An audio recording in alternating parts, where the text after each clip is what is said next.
बिस्मिल्लाहिर्रहमानिर्रहीम। This is UA physics studio और मैं आपका फ़िज़िक्स टीचर उस्मान असगर। बच्चों, आज सेकेंड ईयर के चैप्टर नंबर 2 यानी इलेक्ट्रोमैग्नेटिज्म का लेक्चर नंबर हम 2 में डिस्कस करने जा रहे हैं। Force on a current carrying conductor. Force on a current carrying conductor से मुराद है कि अब फोर्स किस पे लग रही है? Current carrying conductor. अब ऐसा कंडक्टर जिसमें से करंट गुजर रहा हो और उस पर हमने देखनी है कि कैसे फोर्स लगती है। फर्ज करें ये कोई कंडक्टर है, इसको हमने इसमें से करंट गुजर रहा है, इसमें से एक कंडक्टर है, उसमें से करंट गुजर रहा है। हम उस कंडक्टर को क्या करते हैं? किसी एक्सटर्नल मैग्नेटिक फील्ड में रिप्लेस कर देते हैं, यानी रख देते हैं। ये दो मैग्नेट है, एक नॉर्थ पोल और दूसरा साउथ पोल है। आपको पता है मैग्नेटिक फील्ड नॉर्थ से साउथ की तरफ जाती है। अब ये वो कंडक्टर है जिसमें से करंट गुजर रहा है। अब आपको पिछले लेक्चर में मैंने ये पढ़ाया था कि बच्चे करंट गुजरने की वजह से उसके अराउंड मैग्नेटिक फील्ड बन जाती है। अब तो एक इसकी मैग्नेटिक फील्ड होगी और एक इसकी मैग्नेटिक फील्ड होगी।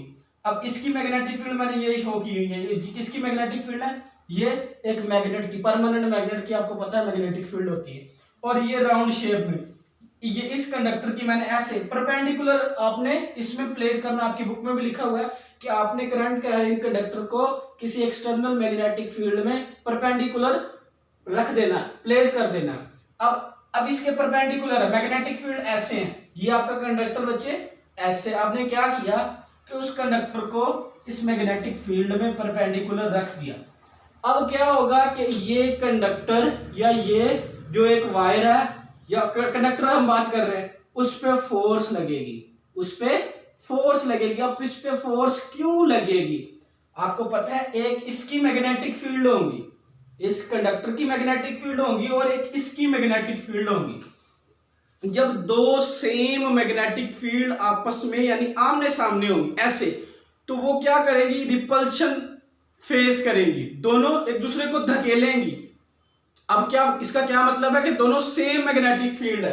अब ये देखिए, इसकी मैग्नेटिक फील्ड ऐसे, इसका एरो और इसका एरो देखिए आमने सामने है। अब उस जो कंडक्टर हमने इस पे रखा हुआ है ऐसे परपेंडिकुलर, उस पे फोर्स लगेगी। फोर्स क्यों लगेगी? क्योंकि एक तो मैग्नेटिक फील्ड मैग्नेट की है और एक मैग्नेटिक फील्ड इसके अराउंड है। इसके अराउंड क्या मतलब है? करंट गुजर रहा है, करंट की वजह से मैग्नेटिक फील्ड होती है। मैग्नेटिक फील्ड इसकी और परमानेंट मैग्नेटिक फील्ड की वजह से इस कंडक्टर पर फोर्स लगेगी। फोर्स तो लग गई।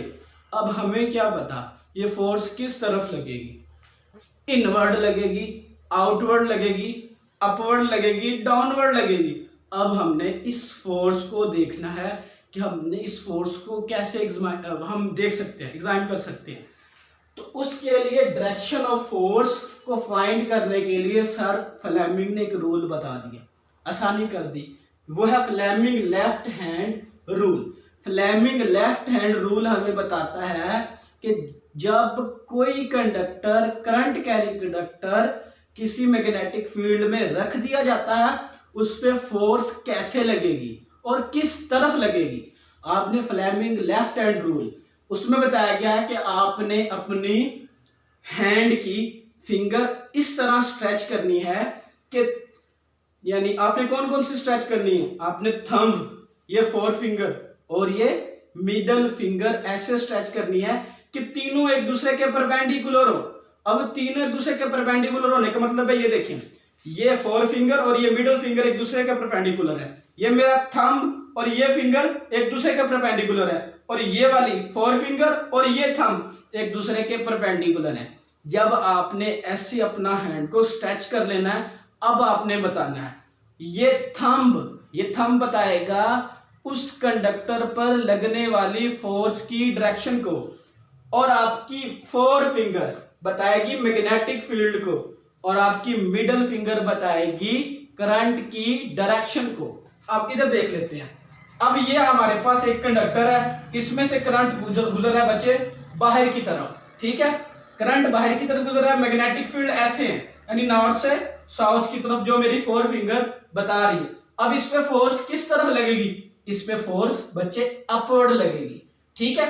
अब करंट क्या था, कंडक्टर में से इस तरफ यानी बाहर की तरफ आ रहा था। अगर करंट इनवर्ड जाए, अगर करंट इनवर्ड, ये मेरी फोर फिंगर मिडिल फिंगर क्या बताएगी, करंट इनवर्ड है, और ये फिंगर मैग्नेटिक फील्ड को थंब डाउनवर्ड है, तो इस पे फोर्स लगेगी डाउनवर्ड। करंट के चेंज होने की वजह से फोर्स की डायरेक्शन भी चेंज हो जाती है। पहले करंट बाहर की तरफ था, फोर्स अपवर्ड थी। अगर करंट इनवर्ड था तो फोर्स डाउनवर्ड थी। ठीक हो गया।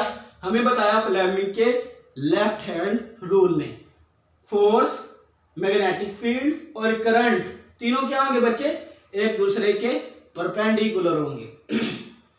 अब हमने देखना है कि फोर्स डिपेंड, अब फोर्स डिपेंड अपॉन, फोर्स किन किन फैक्टर पर डिपेंड करती है। इस पे फोर्स तो लग रही है कंडक्टर पर।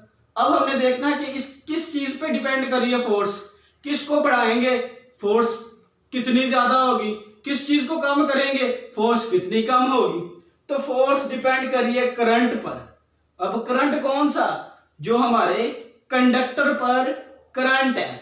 अगर इस कंडक्टर में करंट इंक्रीज कर देंगे तो इसके अराउंड मैग्नेटिक फील्ड इंक्रीज हो जाएगी, तो इसका मतलब है force is directly proportional to current. दूसरा, लेंथ ऑफ द कंडक्टर, अगर मेरे पास लेंथ इतनी हो उसके अराउंड मैग्नेटिक फील्ड कम होगी। अगर मैं उस कंडक्टर की लेंथ इंक्रीज कर दूं तो मैग्नेटिक फील्ड ज्यादा हो जाएंगी, इसकी मैग्नेटिक फील्ड ज्यादा होगी, परमानेंट मैग्नेट की मैग्नेटिक फील्ड है, इंटरेक्शन ज्यादा होगा तो फोर्स ज्यादा लगेगी। अब स्ट्रेंथ ऑफ मैग्नेटिक फील्ड, अब स्ट्रेंथ कौन सी बढ़ानी है आपने, अगर आपने ये परमानेंट मैग्नेट छोटा यूज किया होगा आप इसको बड़ा कर दें, बड़ा करने की वजह से इसमें मैग्नेटिक फील्ड ज्यादा हो जाएगी, तो फोर्स का डायरेक्ट रिलेशन लेंथ से भी है, मैग्नेटिक फील्ड से भी है, करंट से भी है।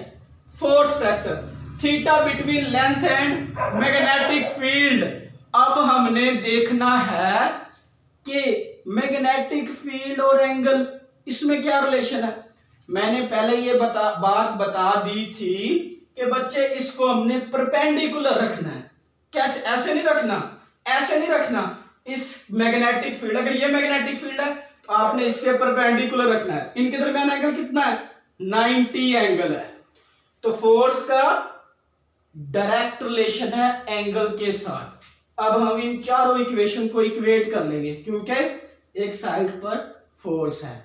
तो force is directly proportional current, length, magnetic field और एंगल थीटा। ठीक होगा। अब फिजिक्स का एक रूल है कि प्रोपोर्शनल को साइन हटाते हैं, हम इक्वल लगाते हैं और एक कांस्टेंट लगाते हैं। के आपके पास बच्चे एक कांस्टेंट ऑफ प्रोपोर्शनलिटी है और के की वैल्यू 1 होती है। अब के की वैल्यू 1 होगी तो हमारे पास बच जाएगा ILB साइन ऑफ थीटा। बच्चे आपने एक रिलेशन देखा होगा फर्स्ट ईयर में, चैप्टर 2 में शायद, A cross B is equal to होता है AB साइन ऑफ थीटा। अब यहां देखें LB साइन ऑफ थीटा, आप AB साइन ऑफ थीटा समझ लें तो ये क्या होगा, LB साइन ऑफ थीटा किसके, हम ऐसे लिख सकते हैं L क्रॉस B, इधर A cross B AB sine of theta. हम देखें उल्ट करके देखें, L cross B is equal to LB sine of theta. ये हमारे पास फाइनल रिलेशन आ गई। किसकी रिलेशन आ गई, फोर्स की। किस पर डिपेंड कर रही है, करंट पर, L कंडक्टर की लेंथ पर, B मैग्नेटिक फील्ड पर। ठीक है। अब हमने देखनी है कि जो उस कंडक्टर पर फोर्स लग रही है वो मैक्सिमम कब होगी और मिनिमम कब होगी।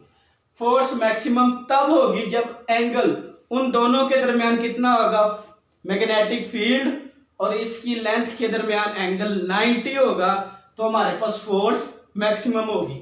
90 का मतलब अगर इसमें आप अगर 90 पुट करें, F is equal to ILB sine 90, तो साइन 90 बच्चों क्या होता है, साइन 91 होता है। अगर साइन 91 है तो हमारे पास फोर्स मैक्सिमम आ जाएगी, F is equal to ILB। अब फोर्स मिनिमम कब होती है, फोर्स मिनिमम तब होगी जब इन दोनों के एंगल पैरेलल होगा। हम ऐसे रिप्लेस, मैग्नेटिक फील्ड भी इस तरह, हम कंडक्टर भी ऐसे रखते तो कंडक्टर पर कोई फोर्स नहीं लगेगी। तो इसका मतलब है जब एंगल कितना होगा, 0 डिग्री। F अगर साइन 0 पुट करें, F ILB साइन 0 0, तो हमारे पास फोर्स क्या आ जाएगी, 0। अब मैग्नेटिक फील्ड में जो फोर्स लग रही है, आपको पता है मैग्नेटिक फील्ड का यूनिट होता है बच्चे टेस्ला।